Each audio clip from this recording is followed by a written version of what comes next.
ఈరోజు ప్రతిపక్షాలు ఒక కన్స్ట్రక్టివ్గా ఏదైనా సలహాలు ఇస్తే కాంగ్రెస్ పార్టీ తీసుకొని వాటిని ఆచరణలో పెట్టడానికి సిద్ధంగా ఉంది. అయినప్పటికీ కూడా ఈరోజు ప్రతిపక్షాలు కేవలం వాళ్ళ ఉనికి కాపాడుకోవటానికి మేము కూడా ఉన్నాం అనే ఒక ప్రజల్లోకి తీసుకుపోవాలా, ప్రజల్లో మేము ఏదో ప్రజల కోసం పనిచేస్తున్నాం అనే నాటకాలు వేయటం మొదలుపెట్టారు. అందులో భాగంగా బీఆర్ఎస్ పార్టీ ఏదైతే ఉందో మరి ఈరోజు వాళ్ళ ఉనికి కాపాడుకోవటానికి ఎంతకైనా తెగించే దిగజారుడు రాజకీయాలు చేస్తున్నారు అనటానికి నిదర్శనం నిన్న ప్రకాష్ నగర్ చెప్టా దగ్గరికి వెళ్ళి వాళ్ళ వీధి భాగవతం వాళ్ళ వేషాలు చూస్తుంటే ప్రజలు అసహించుకుంటున్నారు. ఎందుకంటే మనం చూసినాం గత 2 సంవత్సరాలుగా వర్షాలు రావటం పెద్ద ఎత్తున ఎన్నడూ లేని విధంగా ఖమ్మం నగరంలోని కాలనీలు వరద ముప్పు ఎప్పుడు ఛాయలకు కూడా రాని సందర్భాల్లో పోయిన సంవత్సరం అంతకుముందు కానీ 2 సార్లు అది ఒకసారి 2 సార్లు అవి మన వరదలు రావటంతో ముంచెత్తిన పరిస్థితి చూసినాం.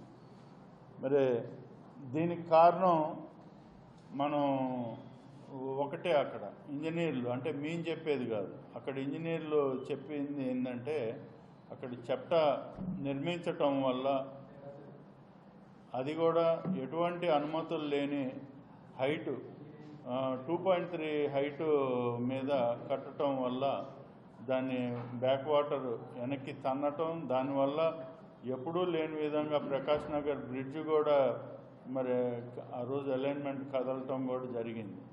ఇవన్నీ కూడా దేనికి అని అంటే ఈ వరద ముప్పు మనం చెప్టాను ఎప్పుడైనా నీళ్లు ఒక దగ్గర స్మూత్ ఫ్లో అయ్యే దగ్గర మనం చెప్టా కానీ ఏదైనా అడ్డం పెట్టినప్పుడు నీళ్లు వెనక్కి దన్నటం లేదా పక్కకు అటు ఇటు పోవటం అనేది కామన్గా ఆ టెక్నికల్ పాయింట్ ఎవరికైనా ప్రజలకు అర్థమయ్యేది. అది కూడా అక్కడ టర్నింగ్ పాయింట్లో పెట్టారు. టర్నింగ్ పాయింట్లో అక్కడ రాంగ్ పొజిషన్ అన్నమాట. చెప్టా కట్టడం అనేది ఎటువంటి అనుమతులు లేకుండా తీసుకోకుండా కట్టారు. మళ్ళీ ఇంకొకటి ముఖ్యమైన పాయింట్ ఏంటంటే వీళ్ళు ఏదైతే మేము 7 కోట్లు పెట్టి కట్టినాం, 8 కోట్లు పెట్టి కట్టినాం అని అది తీసేసినారంటే మేమే సొంతంగా కేసీఆర్ లాగా కూర్చొని 1,00,000 పుస్తకాలు చదివి దాన్ని తీసేయాలని ఇక్కడ ఎవరు కంకణం కట్టుకోలేదు. అధికారులు ఏదైతే సూచనల మేరకు ఆ రోజు రిటైనింగ్ వాల్ నిర్మించాలనుకున్నప్పుడు అప్పుడున్న సిఈ శంకర్ నాయక్ గారు ఇప్పుడు సిఈగా ఉన్నప్పుడు దాని మీద ఎంబోయింగ్ మీద సంతకం పెట్టాలి, ఆ రిటైనింగ్ వాల్ కట్టాలని అంటే ఇక్కడ చెప్టా అనేది టెక్నికల్గా ఇది అడ్డం, ఇది ఉండకూడదు, ఇది తీసేసేటైతేనే నేను దీని మీద సంతకం పెడతానని అనటం జరిగింది. అదేవిధంగా సంతకం జరిగింది. అది బీఆర్ఎస్ ప్రభుత్వం ఉన్నప్పుడు జరిగిన ఎంఓయూ. మరి వాళ్ళకి అన్నీ తెలిసి ఇవన్నీ జరిగి చెప్టా తీయాలన్నది అప్పుడే తెలిసిన విషయం అయినప్పటికీ మరి ఈరోజు మరి వాళ్ళ కార్యకర్తల్ని మరి చెప్టా దగ్గరికి పంపించి మరి బురద జల్లే కార్యక్రమం కాంగ్రెస్ ప్రభుత్వం మీద మరి ఈరోజున్న ఇక్కడ అధికారిక నాయకుల మీద బురద జల్లే కార్యక్రమం చేస్తాం. వాళ్ళలాగా మేము ప్రజల్ని ఏడిపించటం కానీ ప్రజల మీద కేసులు పెట్టడం కానివ్వండి, ప్రజల్ని ముప్పు తిప్పలు ఆ రోజు ఎవడన్నా వ్యాపారం చేయాలన్నా ఒక బిల్డింగ్ కట్టాలన్నా కూడా వాళ్ళ చెప్పు చేతల్లో పెట్టుకొని తిప్పుకున్న సందర్భాలు కోకొల్లో.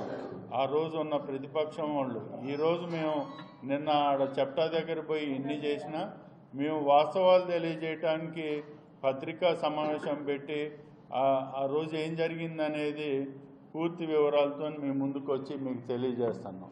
మరి ఆ రోజు అలా ఉండేది కాదు. ఒక చెప్టా దగ్గరికి పోయినా లేకపోతే ఏదన్నా ఒక ప్రభుత్వ కార్యక్రమం సరిగ్గా అమలు కావట్లేదని అడగటానికి పోయినా ఏమంటే మాకు తెలవకుండానే మా మీద ఒక కేసు నమోదయ్యేది.